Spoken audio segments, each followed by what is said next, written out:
maybe Soros and his friends that are in finance and the media want desperately to harm Russia, but the rest of us, we're not terribly interested in that. And this is not a question of, is Russia some sort of pristine utopia that we should all emulate? That's not the point. Russia is Russia. It has its pros, it has its cons. Yeah. By the way, the same is true for us. Mm-hmm. The United States is hardly the pristine liberal democratic utopia that everybody thinks it is. Mm-hmm. And anybody who bothers to pay attention to what's happening in this country will understand that. So, it is depressing. And I wish the Swedes would reconsider the wisdom of doing what they're doing. And personally, if you go back to Eisenhower, when he was president of the United States, he made the point that in the world that we were living in after World War II, we could not rapidly reinforce Western Europe against the Soviets. Mm-hmm. He said we're never going to have enough ships and enough planes and enough men on active duty to get there in a time that makes any difference. Well, that's one of the reasons you had the West German army. Yeah. Because we couldn't possibly get there. And secondly, he said we should look for more neutral countries. And they said, what do you mean, Mr. President? He said, the more countries we can neutralize in Eastern Europe, the Balkans, Northern Europe, the less territory we have to defend, because we can't defend all of it. Yes. On a conventional sense, then we were much stronger than we are now, just as we were very strong conventionally in 1991. Yet now we want to expand the size of this alliance at a point in time when we are least able to defend it. There's an expression for this in Britain. It's covenants without swords. In other words, making commitments that you can't possibly honor because you don't have the military power to support it. Mm-hmm. So how long before the Russians call your bluff? Yeah. It's interesting. I think you mentioned George Soros. I think in 93, he said something along the lines that NATO needs to expand eastwards, but we will have to use other people's soldiers, meaning like Poles or Ukrainians or, Finland, maybe, I don't know. So that's really cynical. Sweden, also back to it, short, just decided to send another 6 billion krona to Ukraine in forms of weapons and assistance. And that brings a total of, if I translate it into dollars, what Sweden has supplied. They had supplied a Panzer Model 90, a bunch of armor-piercing handheld things, bazookas or whatever you call them. That amounts to right now $2.8 billion. And Sweden has a deficit problem. We have problem with the free healthcare system that actually got reduced to this year with 8 million Swedish krona, 8 billion, sorry. So it's just crazy. And another thing here, I read some news that the United States is going to call up about 3,000 reservists to deploy in Europe. Is that going to make any difference or any sense? No, 3,000 from the reserves, but also another 600 from the individual ready reserve. So what we're doing is we're trying to fill gaps or holes in specialties, especially in logistics, medical operations, and so forth. It's not going to change the picture militarily at all. Yeah. If you called up 300,000, that would make a difference. But then you and I both know that it would take months to train them. Yeah. I mean, we've watched the Russians. They brought up 320,000, and it took them several months to bring them back up to speed, then to assimilate them into organizations to get them ready to fight. I mean, all of these things take time. It doesn't make any sense. But, here's the big lie. If we don't stop the Russians in eastern Ukraine, they're going to march across Europe. Well, it doesn't make a lot of sense. Again, the numbers aren't there. I don't see the intention, never have.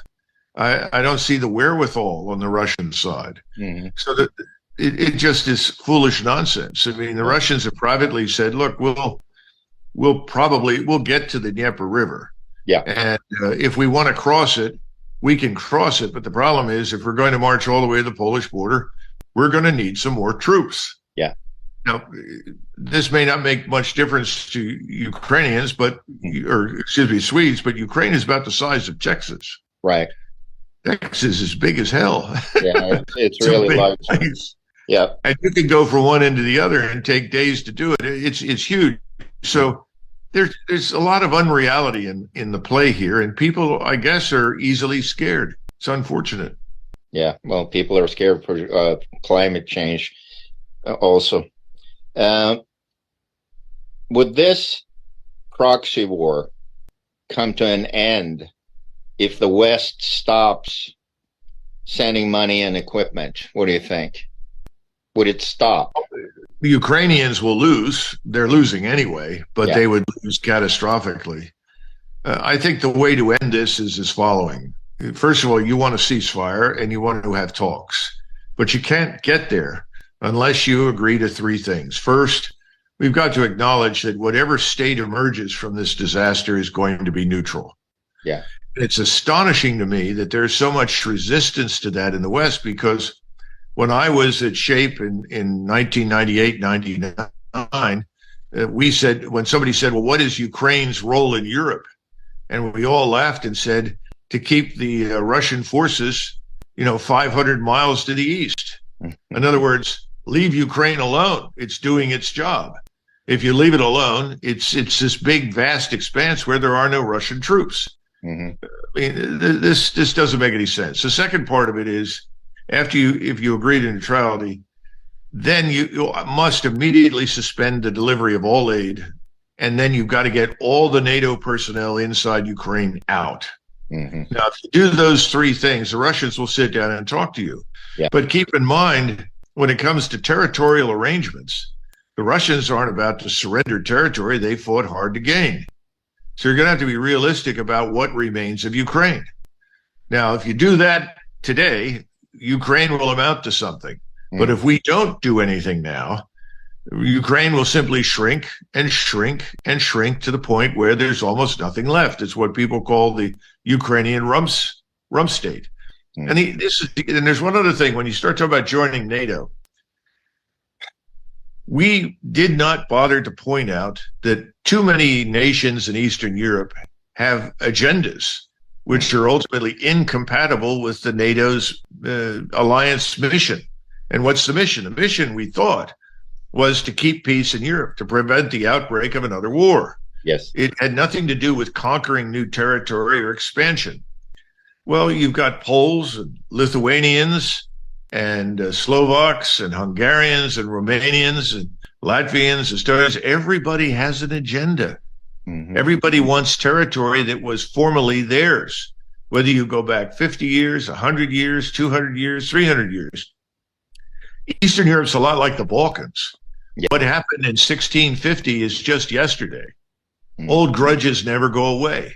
Yeah. An appetite for new territory or old territory that was formerly theirs and isn't anymore never stops. So naturally, you have Hungarians living in the Carpathians inside Ukraine, right, who, by the way, hate it, want nothing to do with it, dislike the Ukrainians intensely. Yeah. So naturally, Mr. Orban says, well, they should be part of Hungary. Yeah. And Mr. Putin has said, sure, we agree. It's not a problem. Well, at some point, as this war is painfully lost, we're going to see Poles and Lithuanians and Hungarians and others that are all going to come to the table with their knives and forks, ready to dine on whatever is out there. Yeah. This is something which we, especially Americans, know nothing about. Right. We can't fix this. We can't referee it and manage it. And if we can't, then maybe you, the Swedes, can help do that. You've lived there long enough. You've been at war with everybody at some point. But this is beyond us. And it's another reason why I don't think the expansion should have occurred the way it did. Yeah. And I don't think we have any business being in the area. Yeah, I agree. Speaking about that, in Kosovo, it's blossoming up unrest because the Kosovo regime just ordered a bunch of drones and a bunch of weapons from Turkey. And that, of course, upsets the Serb population that feels that Kosovo is a part of Serbia. And the Balkans is just a mishmash of hostilities left and right north and south. So, and that's true, but we had an opportunity to divide that child. There could have been new territorial arrangements, and the Germans in particular were willing to fund a lot of that by helping populations move to areas where they would feel secure because they were living with their own people. And the answer from Washington is, well, that's wrong.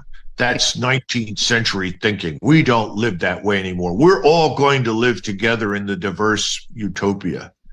Well, you and I know there's nothing more diverse in Europe than Europeans. Right. You're not going to make them happy by forcing them into a union they don't want. Look how close Sweden and Norway came to a war at the beginning of the 20th century. Right. What a disaster that would have been.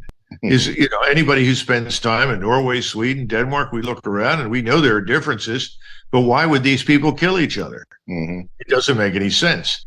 We should be taking the same view of what's happening in Ukraine. There's no reason for this. And this is not some grand design on Putin's part at all. On the contrary, this is a design that we've contributed to in Washington, in Brussels, in Paris, London, and Berlin. It's insane. Right.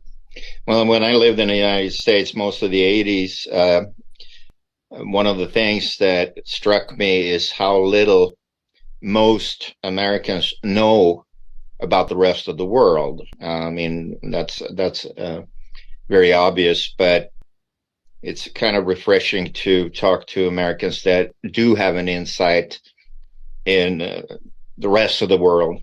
I mean, there's a reason they call the baseball league in the United States the World Series.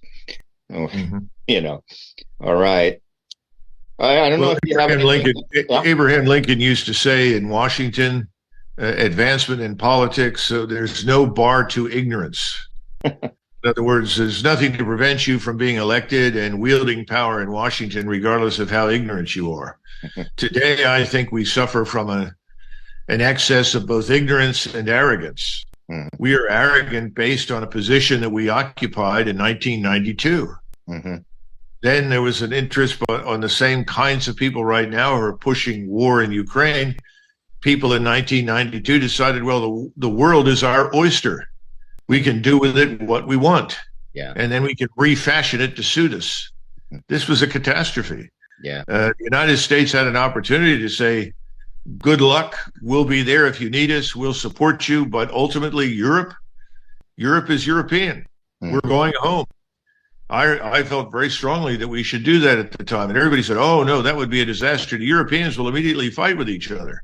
And I said, well, there's always a possibility, but I think it's unlikely. And what we should do is get out of the way. I felt strongly we should have a European as the four-star who commands the NATO alliance.